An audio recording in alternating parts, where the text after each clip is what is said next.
সুপ্রিয় দর্শক, ভিডিওতে ক্লিক করার জন্য আপনাকে অসংখ্য ধন্যবাদ এবং রবি বাংলা তথ্য চ্যানেলে আপনাকে স্বাগত। দর্শক, বাংলা আবাস যোজনার একটি গুরুত্বপূর্ণ আপডেট নিয়ে এসেছি। বাংলা আবাস যোজনার টাকা আপনারা কবে পাবেন, কোন কোন জেলায় আগে টাকা দেওয়া হবে, কোন কোন ব্যাঙ্ক অ্যাকাউন্টে টাকা ঢুকবে, লিস্টে নাম না উঠলে আপনাকে কি করতে হবে, ফাইনাল লিস্ট আপনারা কোথায় পাবেন, কোথায় গেলে আপনারা ফাইনাল লিস্ট দেখতে পাবেন, যাদের লিস্টে নাম ওঠেনি তাদেরকে কি করতে হবে, তারা কবে ঘর পাবেন, এই সমস্ত আলোচনা কিন্তু আজকের এই ভিডিওতে করে দেওয়া হবে। কাজেই আপনারা ভিডিওটিকে প্রথম থেকে শেষ পর্যন্ত দেখবেন এবং এই চ্যানেলে যদি আপনি নতুন দর্শক হয়ে থাকেন তাহলে পরবর্তী ভিডিওর আপডেট সবার আগে পাওয়ার জন্য চ্যানেলটিকে সাবস্ক্রাইব করে দিয়ে পাশে থাকা বেল আইকনটি প্রেস করে নোটিফিকেশন অল করে রাখবেন। তো দর্শক, প্রথম কথা হলো আপনারা আবাস যোজনার টাকা কবে পাবেন। দেখুন, আবাস যোজনার সার্ভের কাজ কিন্তু ইতিমধ্যে কমপ্লিট হয়ে গেছে। যে সমস্ত জেলায় উপনির্বাচন হয়েছিল 5টি জেলায়, সেই জেলার কাজগুলোও কিন্তু সার্ভের কাজ কিন্তু কমপ্লিট হয়ে গেছে। ফাইনাল লিস্ট কিন্তু দিয়ে দেওয়া হয়েছে, প্রত্যেকটি গ্রাম পঞ্চায়েত অফিসে ফাইনাল লিস্ট দেওয়া হয়েছে। এবার কিন্তু টাকা পাওয়ার অপেক্ষা।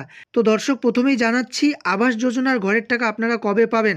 দেখুন, মুখ্যমন্ত্রী কিন্তু এর আগে বলেছিলেন ডিসেম্বরে টাকা দেওয়া হবে।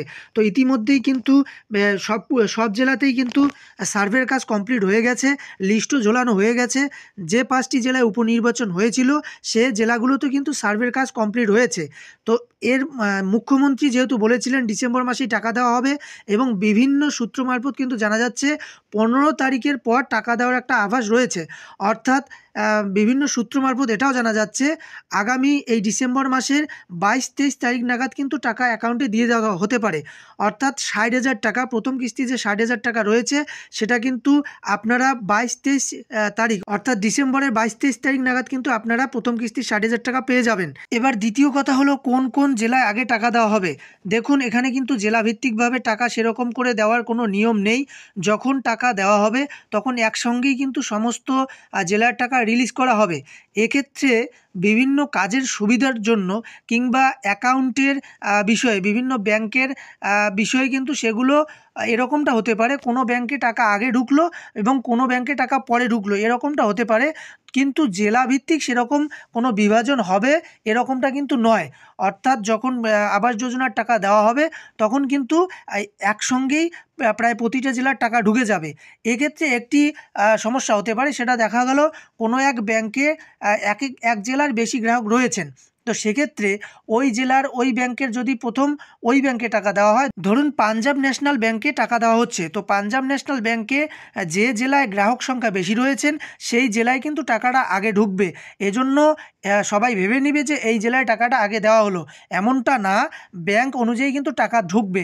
তো তারপরে হচ্ছে 3 নম্বর প্রশ্ন, কোন কোন ব্যাঙ্ক অ্যাকাউন্টে টাকা ঢুকবে। দেখুন, সমস্ত ব্যাঙ্ক অ্যাকাউন্টেই কিন্তু টাকা ঢুকবে। আপনার যে ব্যাঙ্ক অ্যাকাউন্ট রয়েছে সেই ব্যাঙ্ক অ্যাকাউন্টে যদি আপনার আইএফসি কোড থাকে তো অবশ্যই আপনার টাকা সেই অ্যাকাউন্টে ঢুকবে।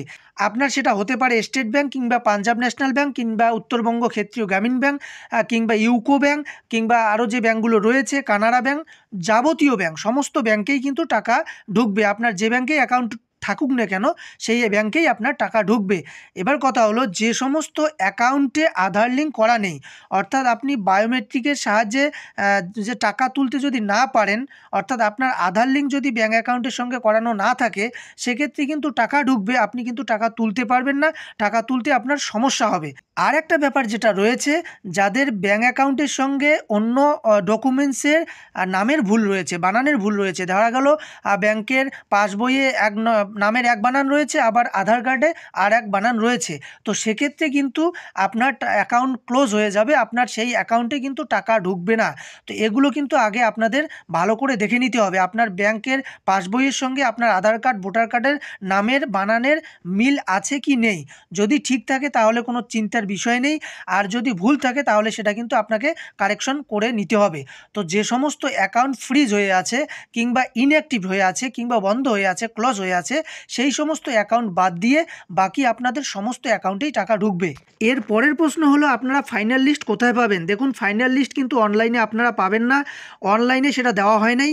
আপনাদের যে গ্রামীণ যে গ্রাম পঞ্চায়েত অফিস রয়েছে সেই গ্রাম পঞ্চায়েত অফিস অর্থাৎ গ্রাম পঞ্চায়েত কার্যালয়ে ফাইনাল লিস্ট ঝোলানো হয়েছে। প্রভিশনাল ফাইনাল লিস্ট বলে একটা লিস্ট কিন্তু সেটাকে ঝোলানো হয়েছে, সেই লিস্টে আপনার নাম যদি থাকে তাহলে আপনি অবশ্যই ঘর পাবেন। অর্থাৎ সার্ভে হয়ে যাওয়ার পর সেই যে ফাইনাল লিস্ট তৈরি হয়েছে সেই ফাইনাল লিস্ট কোনো অনলাইনে না দিয়ে সেখানে কিন্তু গ্রাম পঞ্চায়েত অফিসগুলোতে ঝোলানো হয়েছে। আপনারা স্ক্রিনে দেখতে পাচ্ছেন এটা একটা গ্রাম পঞ্চায়েত অফিস, আর এই অফিসে এই যে দেখুন লিস্ট কিন্তু দিয়ে দেওয়া হয়েছে। এই ফাইনাল লিস্টে যাদের নাম রয়েছে তারা আপনারা অবশ্যই ঘর পাবেন, আর এই লিস্টটা আপনারা পাবেন গ্রাম পঞ্চায়েত অফিসে। অনলাইনে কিন্তু কোথাও আপনারা এই লিস্ট পাবেন না। এর পরের প্রশ্ন হলো, আপনারা যাদের লিস্টে আপনাদের নাম ওঠেনি তারা আপনারা কি করবেন? দেখুন, যাদের লিস্টে নাম ওঠেনি আপনাদের প্রত্যেকটা গ্রামে কিন্তু গ্রাম সভা হচ্ছে, সেই গ্রাম সভায় গিয়ে আপনাকে আবেদন করতে হবে, নতুনভাবে আবেদন করতে হবে। আর আপনার লিস্টে নাম ওঠেনি সেটা কিন্তু জানাতে হবে, অর্থাৎ আপনাকে গ্রাম সভা যে হচ্ছে, জায়গায় জায়গায় গ্রাম সভা হচ্ছে, সেখানে গিয়ে আপনাকে নতুন করে অ্যাপ্লাই করতে হবে। এবার দেখুন, যাদের ফাইনাল লিস্টে নাম ওঠেনি তারা আপনারা কবে ঘর পাবেন? দেখুন, আপনারা গ্রাম সভায় গিয়ে আবেদন করলেই যাদের লিস্টে নাম এসেছে তাদের সাথেই যে ঘর পাবেন তা কিন্তু না, আপনাদের অপেক্ষা করতে হবে। এই সিজনে আপনারা কিন্তু এবছর আর ঘর পাবেন না, আপনাদের নাম লিস্টেড হয়ে থাকবে। পরবর্তীতে এর পরের বছর যখন আবার বাংলা আবাস যোজনার ঘর দেওয়া হবে তখন আপনারা ঘর পাবেন। এখন এদের মানে এই লিস্টে যাদের নাম এসেছে তারাই একমাত্র ঘর পাবেন। তাদের বাদ দিয়ে নতুন করে কিন্তু আপনারা আর কেউ ঘর পাবেন না এই সিজনে, অর্থাৎ এই বছরে আপনারা ঘর পাবেন না।